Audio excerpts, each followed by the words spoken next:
இறைவனுடைய சாந்தியும் சமாதானமும் நம் அனைவரின் மீதும் உண்டாவதாக. எல்லா புகழும் இறைவன் ஒருவனுக்கே. முதல்ல காசாவுடைய நிலவரம் என்னன்னு பார்த்தா, அங்க இருக்கக்கூடிய நுசைராத் முகாம்ல இப்ப கடுமையான தாக்குதல் போய் கொண்டிருக்குது. இதுவரையும் 11 பேர் அங்க இறந்திருக்காங்க. 40 பேர்த்துக்கு மேல படுகாயம் அடைந்திருக்காங்க அப்படின்னு சொல்லிட்டு தகவல் வந்திருக்கு. அது இல்லாம இன்னைக்கு ரெட் கிராஸ் சொல்லியிருக்காங்க 800 நபர்களுக்கு அறுவை சிகிச்சை செய்ய வேண்டிய தேவை இருக்கு. ஆனா அதற்கான எந்த ஃபெசிலிட்டியுமே இல்லாம அந்த 800 நபர்களுமே அல்சிஃபா மருத்துவமனையில தத்தளித்து கொண்டிருக்காங்கன்னு சொல்றாங்க. போர்ல தாக்கப்பட்டு இறக்குறதை விட கொடுமை அதுல இருந்து தப்பிச்சு வலியோட இருந்து அதுக்கு ட்ரீட்மெண்ட் கிடைக்காம இறக்குறது. இது இன்னும் துடிதுடிச்சு சாவற மாதிரி இருக்கும். அங்க அதிகமானவங்களுக்கு அதுவும் நடந்து கொண்டே இருக்கு. ஒரு பக்கம் மருத்துவத்துக்காக கஷ்டப்பட்டா இன்னொரு பக்கம் உணவுக்காக கஷ்டப்பட்டே குழந்தைகள் எல்லாம் இறந்து கொண்டு இருக்கிறாங்க.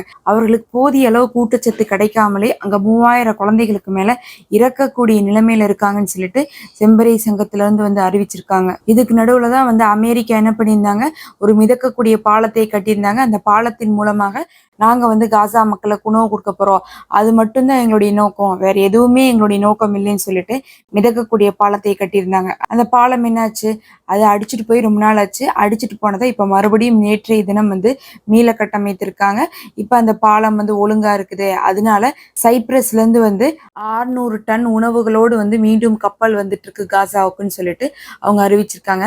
இது போதுமான அளவு இருக்குமான்னு கேட்டா, தரை வழியாக தினமும் வருவதற்கும் வாரத்துல ஒரு தடவை கப்பல்ல வருவதற்கும் சமமாகும்னு சொல்லலாம். இந்த போர் ஆரம்பிச்சது பொதுவாவே தேவையான அளவு கொடுக்கறது இல்ல, அதுல காவாசி தான் கொடுக்குறாங்க. அந்த காவாசியை கூட பார்த்தா கப்பல்ல வரும்போது தினமும் என்ன வருதோ அது எல்லாத்தையும் சேர்த்து வச்சு தினமும் ஒரு முறை வர்றதுக்கும் அதுவே வாரத்துக்கு ஒரு முறை வர்றதுக்கும் எவ்வளவு வித்தியாசம் இருக்குமோ அந்த அளவுக்கு வித்தியாசம் இருக்கு. தரை வழியில வருவது மட்டும்தான் பயன்பெறுதோ தவிர இந்த வால்வெளியாக பேராசூட் போட்டுட்டு இருந்தாங்க. இப்ப யாருமே அதை போடுறது இல்ல. அது ஒரு பலனும் தரவில்லை. ஏன்னா கடல்ல தான் அதை போட்டுட்டு இருந்தாங்க. அது ஒரு துளி கூட அந்த மக்களுக்கு பத்தாதுன்னு தான் சொல்லிட்டு இருந்தாங்க. அதுக்கு இந்த மிதக்கக்கூடிய பாலம் ஓரளவுக்கு பரவாயில்லையாக இருக்கலாம், கையில கொண்டு சேர்க்கக்கூடிய அளவுக்கு இருக்கும். ஆனாலும் இவங்க மனசு பொருளே கொடுக்கறதே கிடையாது. சும்மா கணக்கு காட்டுறதுக்காக அவ்வப்போது 1-2 கொடுத்துட்டு அதோட நிறுத்திடுறாங்க. ஆனா இவங்களுடைய வேலை அங்க போய் உணவு கொடுக்கக்கூடிய வேலை கிடையாது. இவங்க தான் ரஃபாவுல கதவை சாத்தி வச்சிருக்கிறவங்களே. அதனால இவங்க கடல் வழியாக உணவை கொடுத்து நல்ல பேர் வாங்கக்கூடிய நோக்கம் இல்லை. அவர்கள் உள்ள இருக்கக்கூடிய இஸ்ரேல் இராணுவத்துக்கு உதவி செய்து கொண்டிருக்காங்க அப்படிங்கக்கூடிய ஒரு விஷயத்தை தொடர்ந்து முன் வச்சுட்டே இருந்தாங்க. அதை ஒரு தரப்புல என்ன பண்ணியிருந்தாங்க, அவங்களே உறுதிப்படுத்தி இருந்தாங்க. 4 பிணைக்கைதிகள் இஸ்ரேல் மீட்டெடுத்தாங்கல்ல, அதுல அமெரிக்கா இராணுவமும் உதவி செஞ்சிருக்குன்னு சொல்லி அவங்களே பகிரங்கமா அறிவிச்சு அதை ஓட்டா மாத்திக்கிறதுக்காக அந்த நல்ல பேருக்காக அவங்க அறிவிச்சாங்க. ஆனா ஹமாஸ் ஏற்கனவே சொல்லியிருந்தாங்க, நீங்க அவர்களுக்கு உதவி செய்றீங்க அப்படின்னா உங்க மேலேயும் தாக்குதல் நடத்தப்படும்னு சொல்லி. இன்னைக்கு பார்த்தா ஹவுதிக்களும் அதை சொல்லியிருக்காங்க. அமெரிக்கா இராணுவம் உள்ள போய் அவங்களுக்கு உதவி செய்து கொண்டிருக்குது அப்படிங்கிறது அவங்களும் இன்னைக்கு அறிவிச்சிருக்காங்க. இதை தான் ஆரம்பத்துல இஸ்புல்லாவும் சொன்னாங்க. இவர்களுடைய நோக்கம் அந்த மக்களுக்கு உணவை கொடுத்து உதவுவது கிடையாது, அங்க இருக்கக்கூடிய இராணுவத்துக்கே ஆயுதத்தை கொடுத்து ஆள் பலங்களை எல்லாம் கொடுத்து ஆட்களை கொடுத்து உதவக்கூடியதாகத்தான் இருக்குது.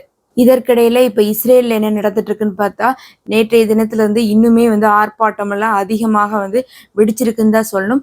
மிக முக்கியமாக நேத்து என்ன பண்ணியிருந்தாருன்னா, மிலிட்ரியுடைய ஸ்போக்ஸ்மேனே வெளிப்படையாக பேசியிருப்பாங்க.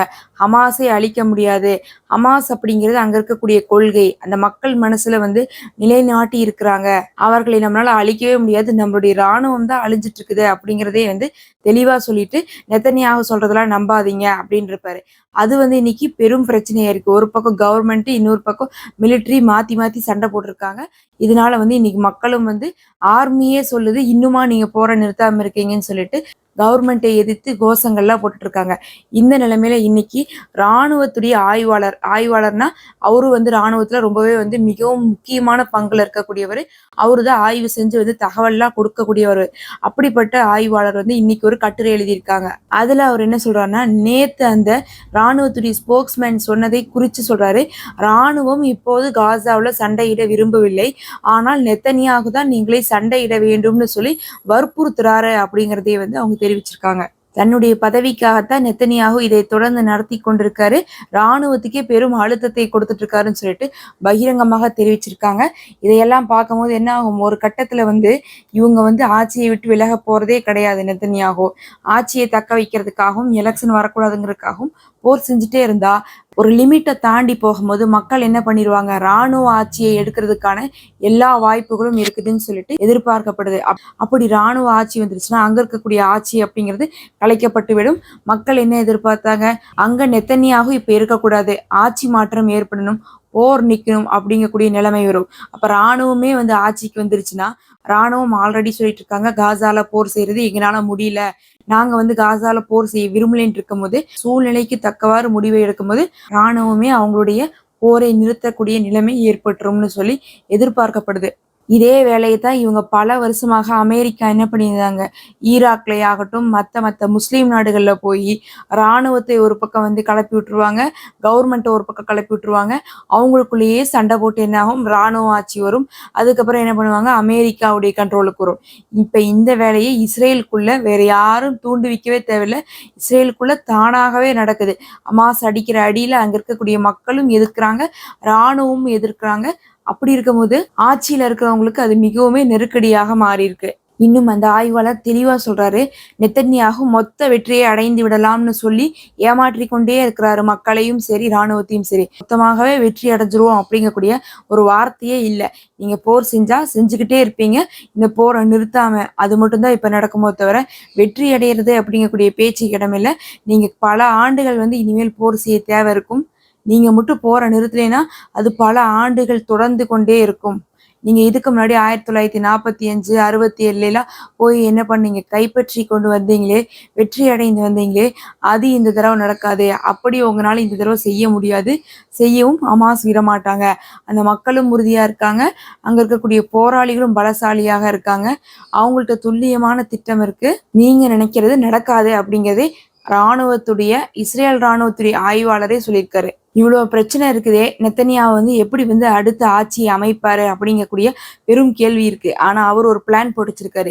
இந்த தடவை எலெக்ஷன் வந்தா ஜோ பைடன் இருக்க மாட்டாரு, ட்ரம்ப் தான் வருவாரு. ட்ரம்ப் பகிரங்கமாக இஸ்ரேலுக்கு சப்போர்ட் பண்றாங்க. ஜோ பைடன் எல்லா திருட்டு வேலையும் பண்ணாலும் சரி, அவர்களை விட ஒரு படி மேல ட்ரம்ப் அதையே தன்னுடைய அரசியல் கொள்கையாக வச்சிருக்காரு. அதை சொல்லிதான் அங்க ஓட் வாங்கிட்டு இருக்காரு. அப்ப ட்ரம்ப் என்ன சொல்றாருன்னா, இஸ்ரேல் எடுக்கக்கூடிய முடிவுக்கு நாங்க துணையா இருப்போம், இஸ்ரேல் செய்யறது கரெக்டு, இஸ்ரேலுக்கு எங்களுடைய எல்லா ஆயுதங்களையும், இஸ்ரேலுக்கு தேவையான ஆயுதங்களையும் சப்போர்ட்டையும் கொடுக்கறது எங்களுடைய கடமைன்னு சொல்லியிருக்காரு. அப்ப ட்ரம்ப் வர்றது ரொம்ப அவசியமாக இருக்குது இந்த எலெக்ஷன்ல நெத்தன்யாவுக்கு. அதான் அவர் கெஸ் பண்றாரு, இந்த தடவை ட்ரம்ப் தான் வருவாருன்னு சொல்லி. நவம்பர்ல தேர்தல் வருது அமெரிக்கால, அதனால என்ன பண்ணிட்டு இருக்காரு, டிசம்பர் வரையும் அப்படியே இழுத்து இழுத்து போர் செஞ்சிடலாம். அதுக்கப்புறம் என்ன ஆயிரும், அதுக்கப்புறம் நமக்கு ஆட்சி போனா கூட மறுபடியும் என்ன பண்ணுவாங்க, ட்ரம்ப்பை தேர்ந்தெடுக்கிறாங்க அப்படின்னா ட்ரம்ப் சில உதவிகள் செய்வாரு, அதை வச்சு நம்ம எதையாவது ஒண்ணு செஞ்சுட்டு காசால அதை காரணமா காட்டி நம்ம மக்கள்கிட்ட இருந்து ஓட்டு வாங்கிக்கலாம்னு சொல்லி நெத்தன்யாகு ஒரு தப்பு கணக்கை போட்டு வச்சிருக்காரு. இது மட்டும் இல்லாம இன்னொரு பக்கம் ஹிஸ்புல்லா என்ன பண்ணிட்டு இருக்காங்கன்னா, இஸ்ரேலை கரையான் அரிப்பதை போல அரிச்சுக்கிட்டே இருக்காங்க. அதுல இன்னும் அவர்களிடத்துல போய் நாங்க போற ஆரம்பிக்கிறது அப்படிங்கிறது இன்னுமே நிலைமை மோசமாயிரும்னு சொல்லி அந்த இராணுவ ஆய்வாளர் சொல்றாரு. ஆனாலும் நெத்தன்யாகு ரிசர்வ் படைகளுக்கு கடும் அழுத்தத்தை கொடுத்துட்டு இருக்காருன்னு சொல்லிட்டு அந்த ஆய்வாளர் சொல்றாரு. ரிசர்வ் படைகள் பயிற்சி எடுப்பாங்க, அவங்களுடைய நாட்டுல கட்டாய கடமையாக்கப்பட்டிருக்கு. அங்க எப்பயுமே போர் நடந்துட்டு இருக்குது அப்படிங்கறதுனால ஒரு குறிப்பிட்ட வயது அனைவருமே வேலைக்கு போறதுக்கு முன்னாடி படிப்பு முடிச்சிடணும், இராணுவத்துல சேர்ந்து ட்ரைனிங் எடுத்துக்கணும் இருக்கு. அப்படி ட்ரைனிங் எடுத்தவங்க என்ன வேலை வேணா போய் சேர்ந்து அவங்க செஞ்சுக்கலாம். எப்ப போர் வருதோ அப்ப கூப்பிட்டா மட்டும் வரணும். அவங்கதான் ரிசர்வ் படைகள். அந்த ரிசர்வ் படைகளை போட்டு நொங்கு எடுத்துட்டு இருக்காங்க. அவர்களுக்கு இந்த மரண செய்தியெல்லாம் கேட்டதுல இருந்து தூக்கமும் வர மாட்டேங்குது, சண்டையும் போட தெரிய மாட்டேங்குது. அவங்க வெளிநாட்டுகளுக்கெல்லாம், அவங்க வெளியூர்களுக்கு, அவங்க வெளிநாடுகளுக்கெல்லாம் தப்பிச்சு போறாங்க. இருந்தாலும் விடாம அந்த ரிசர்வ் படைகளை எல்லாம் தேடி பிடிச்சி போருக்குள்ள இழுத்து விட்டுட்டு இருக்காங்க. இது எல்லாத்துக்கும் மேல இன்னைக்கு வடக்கு இஸ்ரேல்ல அதிகமானவங்க தொடர்ந்து இந்த 8 மாசத்துல வெளியேறி கொண்டே இருக்கிறாங்க. அடுத்த நாளே பார்த்தா ஹிஸ்புல்லா என்ன பண்ணிட்டாங்க, ஹமாஸ் தாக்குனதுக்கு அப்புறம் தாக்குதலை ஆரம்பிச்சவங்க அக்டோபர் 8 இதுவரையும் தொடர்ந்து செஞ்சு பல லட்சம் மக்கள் அகதிகளாக அங்கிருந்து வெளியேறி இருக்காங்க. திரும்பி சிலர் போய் பாக்குறாங்க, மறுபடியும் அங்க நிலைமை சரியில்லை, திரும்பி வந்துடுறாங்க. இறுதியாக என்ன சொல்றாருன்னா, இந்த போர் தொடர்ந்து கொண்டே இருக்குது அப்படிங்கிறது பொருளாதார ரீதியாக படுதோல்வி அடையவும் அரசியல் ரீதியாகவும் படுதோல்வி அடையவும் சொல்றாங்க. இப்ப அந்த நாட்டுல பொருளாதாரமும் சீராக இல்லை.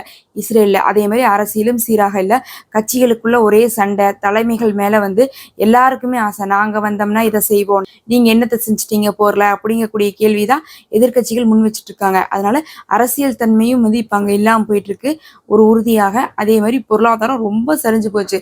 அமெரிக்கா வந்து என்னதான் வந்து அமெரிக்கா எவ்வளோதான் ஆயுதங்களை கொடுத்தாலும் உக்ரைனுக்கு கொடுக்குற அளவுக்கான பொருட்களையோ ஆயுதங்களையோ கொடுக்கறது இல்லை. உக்ரைன் அப்படிங்கிறது ஒரு தனி நாடாக இருந்து ரஷ்யா போன்ற தனி நாடோடு சண்டை போடுது. ஆனா இஸ்ரேல் வெறும் ஒரு குழுவோடு எதிர்த்து காசா போன்ற ஒரு சின்ன ஊரோடு சண்டை போட்டு கூட அதனால விலைவாசி எல்லாம் ஏறி இருக்கு. ஏற்கனவே அந்த மக்களுக்கு அங்க வேலையெல்லாம் இல்லை. எல்லா போர் நடந்துட்டு இருக்கிறதுனால இஸ்ரேல்ல பல பகுதியில் இருக்கக்கூடிய மக்கள் வேலை இழந்திருக்காங்க. ஐஃபா துறைமுகம் ஆகட்டும், வடக்கு இஸ்ரேல் ஆகட்டும், ஒட்டுமொத்தமாகவே அவர்கள்லாம் வந்து அகதிகளாக்கப்பட்டு வறுமைக்கு தள்ளப்பட்டிருக்காங்க. இதெல்லாம் இல்லாம தாக்குதலை பத்தி பார்க்கும்போது இன்னைக்கும் ஹமாஸ் என்ன பண்ணியிருக்காங்கன்னா ஏவுகணை தாக்குதல் பண்ணியிருக்காங்க. இஸ்ரேலுடைய ட்ரோன்களை வந்து ஹேக் பண்ணி எடுத்திருக்காங்க.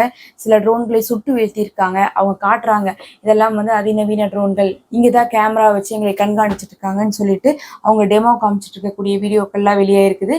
மறுபக்கம் ஹிஸ்புல்லா என்ன பண்ணியிருக்காங்கன்னா அவங்களும் ட்ரோன்கள் மூலமாக தாக்குதல் செய்யறாங்க.